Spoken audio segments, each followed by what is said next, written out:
your complete fantasy football guide to Week 17. The final week of the NFL regular season brings with it all the playing time complications that arise from the myriad playoff possibilities.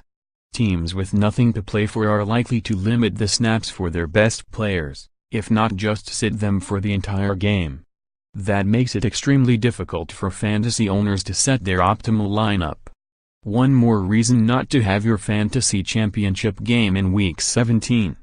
To help you as much as possible, we have assembled all our best offerings of the week into one location. Let's start with the one thing most fantasy owners want to know. The most basic question of them all. The best thing to do is check our updated Week 17 rankings, courtesy of FantasySharks.com. Fantasy Football Rankings, Week 17. Derrick Henry. Henry will start and get the bulk of the workload for the Tennessee Titans with DeMarco Murray ruled out with a knee injury. The Titans still have playoff aspirations, so Henry should be fully involved in the game plan. Patrick Mahomes. The Kansas City Chiefs are the No. 4 seed in the AFC, no matter what happens on Sunday.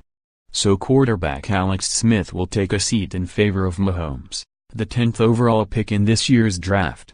Mahomes has yet to take a snap in his rookie season, so it's anyone's guess how he'll perform.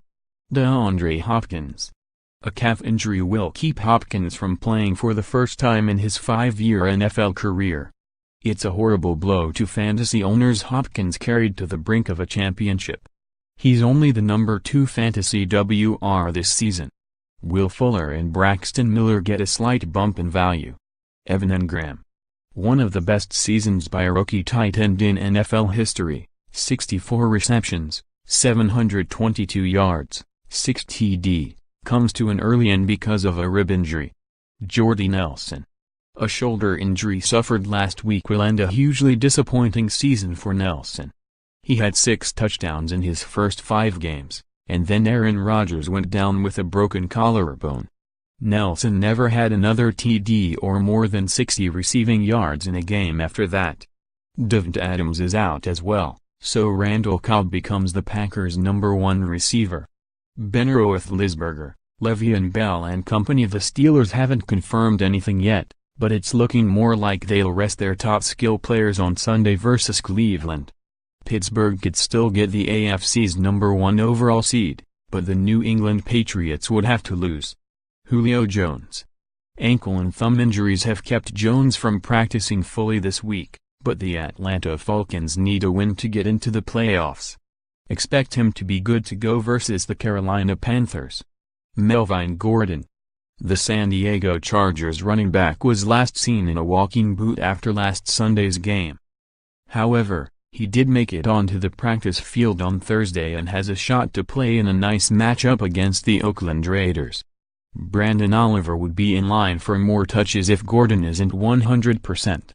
With so many situations likely coming down to the wire, the best thing to do is keep an eye on USA Today Sports NFL homepage and follow USA Today Fantasy Sports on Twitter. Still torn over which borderline players to sit or start? Mark Cavaglia of Bruno Boys Fantasy Football examines some of this week's tough calls. Start or sit? McKinnon a solid start in a week full of question marks. Meanwhile, for the wins, Charles Curtis has a look at this week's best, worst and sneaky good fantasy plays. Studs, duds, sleepers, Gates could lead fantasy owners to a title. We'll also answer your questions on Sunday morning before the games start in our weekly online chat. Keep an eye on our Fantasy Sports homepage for the chat link, which will be posted on Saturday evening, and get your questions in early. The conditions can have a major impact on how each game unfolds, especially at the end of the season. Keep up to date in real time with InfoWeather.com.